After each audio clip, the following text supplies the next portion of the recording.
Okay, we're live on the YouTube. Great. All right.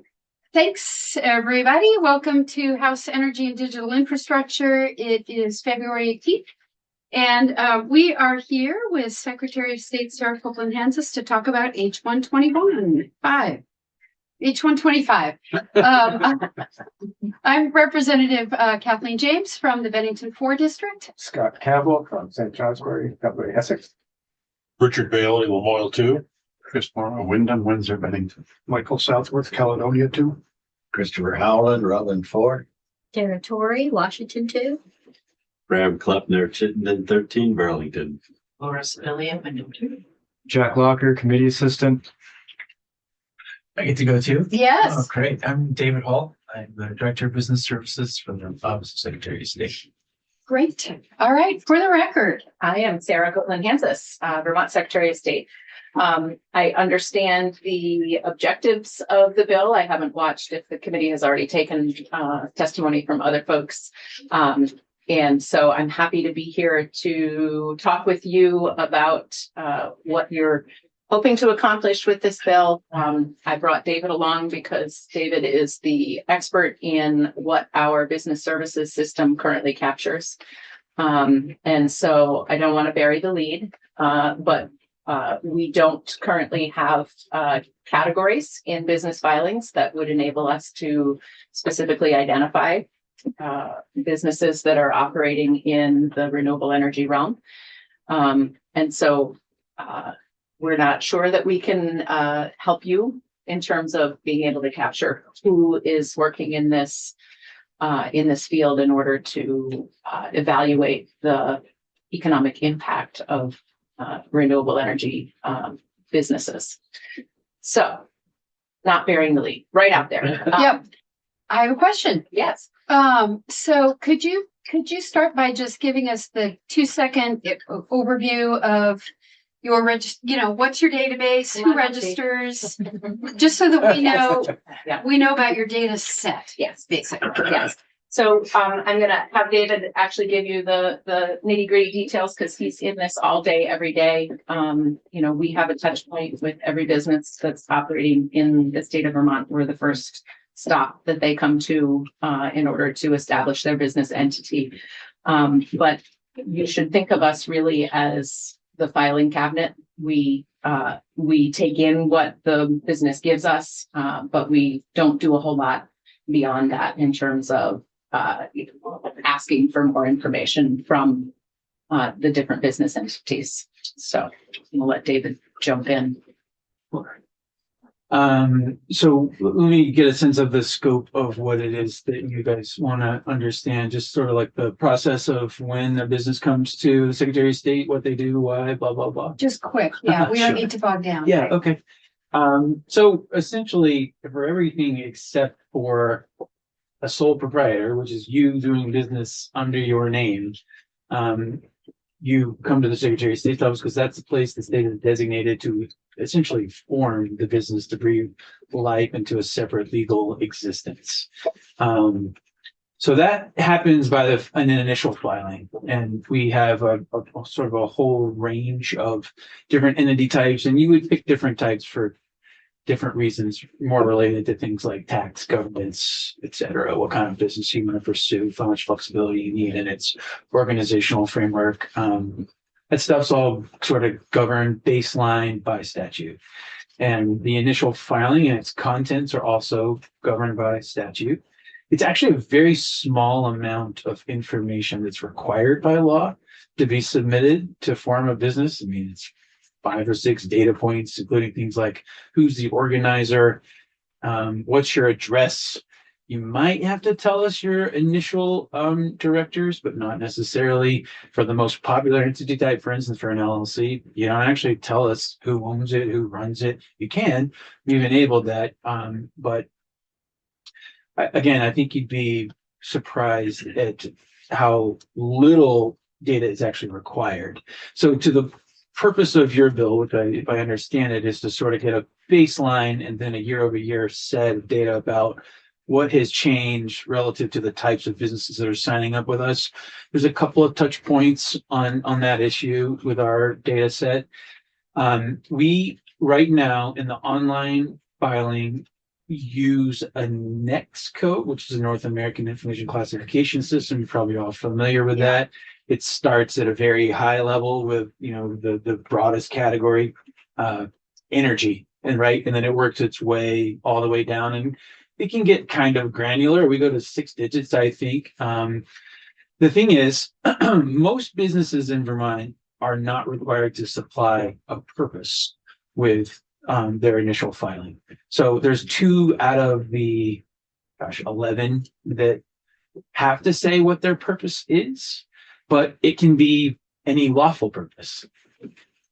So this is just a shift in business law over the decades/centuries, where it used to be that you had to identify a very particularized point, and sometimes you have to say with definitivity where you operate on a town by town basis. And the reason for that was back in the day when businesses were, mostly local, and we had intellectual property concerns. We wanted to know what your name is, where you are, what was your market, and do we need to worry about competition? Do we worry about name conflicts? At this point, obviously, businesses operate everywhere all the time. That's less of a concern. We still do the name check, but for the purposes, the statutes themselves have not been concerned with what a particular purpose is, and they don't want to be limiting. So you could form one entity to do lots of different things. Now, our system allows you to self-identify what that is, and it could be multiple things. You could be a corn farmer and have a landscaping business and, a movie theater, and you could do all those under the same entity, or you could open up multiple entities to do any of those things. And you could specify in our online system by NEX code, I do this for my activity, but you could also pick any lawful purpose, which is your category for most statutes. So the next code is required, but might not be particularly useful. Yes. So yes is the answer. And a NEX code itself is not required by law. And if somebody came to me and said, I don't want to give you a NEX code, I only want to satisfy my statutory obligation to specify a purpose, and I'm specifying that it's any lawful purpose, they could do that. So to get where you want to go, would require some shifts to most of the business organization statutes. First, that they have to specify a purpose,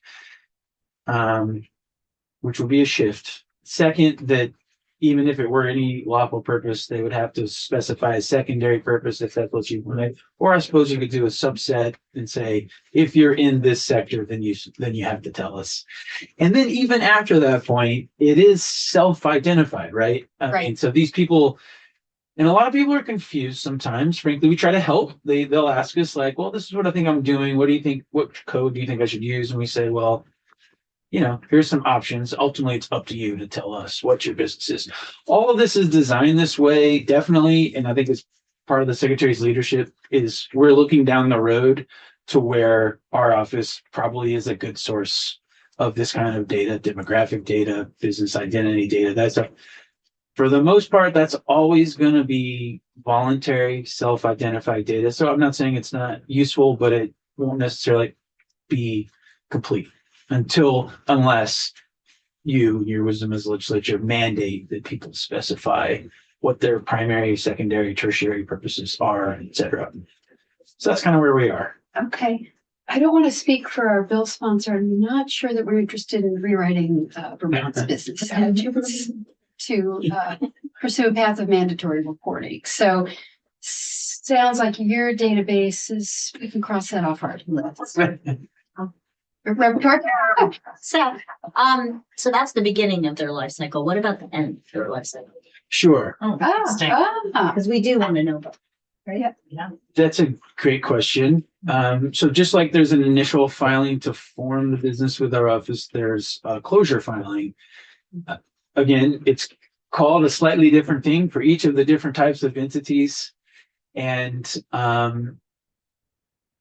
to be honest with you, our take rate on that is not as high as the initial filing rate. By the time you get to the point where you're in a position where you're going to close a business, you're usually in one of two camps. You become insolvent and you've disappeared, or you want to close out, any obligations you might have outstanding with.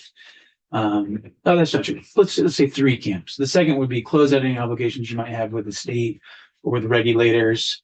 You don't want any official state records anymore to reflect that there's this active business. And for instance, you need to make a minimum filing and pay the fee for tax. So you just want a good closure there. And then the third thing is you're winding up the business. Maybe you've got succession issues, maybe you're selling it, that type of thing. So yes, there's a filing.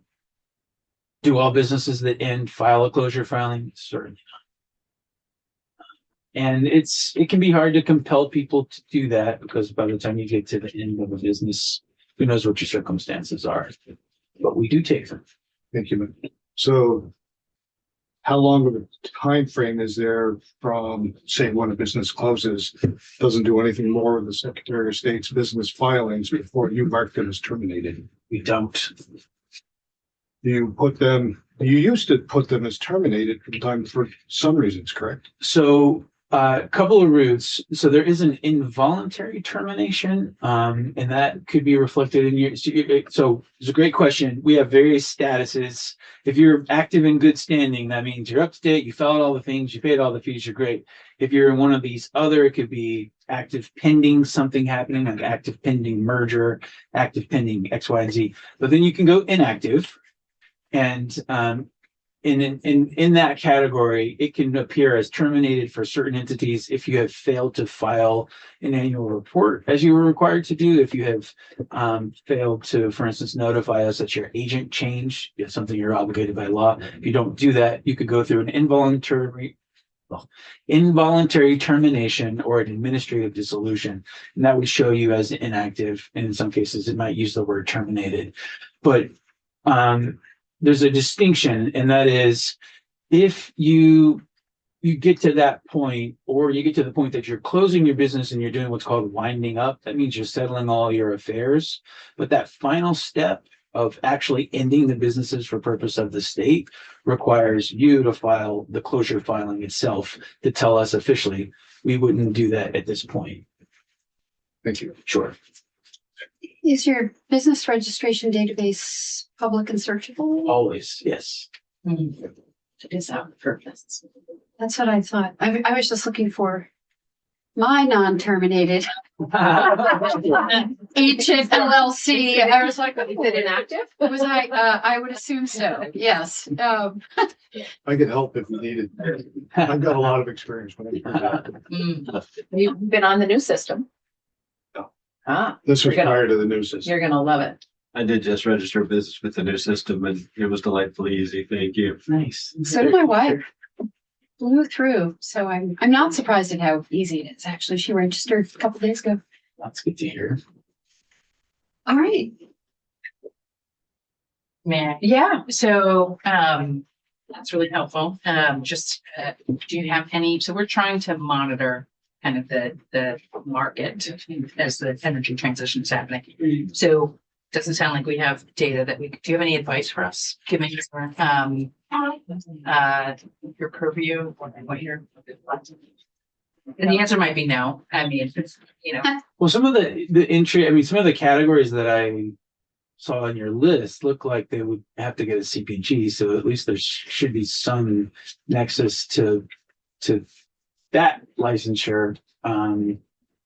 You might want to hear from DOL's Labor Market Information Division. I mean, even though they do mostly employee oriented stuff, they have a lot of good information about businesses. Matt Barowitz is incredible, and they can also point you to a lot of the good federal resources that sort of track Vermont business openings and closures. The SBA and others do keep up with sometimes like this industry sector specific data in that sense, and some of it's based on estimations, so it might not be as itemized and detailed as you want, but it might give you a flavor. So that may be worth asking. I think we reached out to VDOL, but it was on employees and training programs. It was not on that labor market info and Matt Barowitz's facility. Well, we'll expand our request of them. Yeah, it seems like you might have to reverse engineer a little bit, to understand what are the types of employees who work at these businesses, or what are the other licenses or permits that some of these businesses need in order to operate, and then see if you can assemble the data that way. I mean, plumbers and electricians work in renewable energy installations, for instance. Right. That's Division of Fire Safety. Okay. Yes. Additional questions for the Secretary of State? All right, thank you so much for coming We in. look forward to coming back and talking with you about our IT transitions, Yeah, and happy news. So far, so good. super. Yeah, we will, we're looking forward to that. So, Maybe after crossover. I After bet you got some crossover. deadlines. yeah, thank you so much for coming in. Thank you. Nice to meet you all. Yeah. Thank you. Thanks for having us. Good to see you. So we can go off live. We've got a 10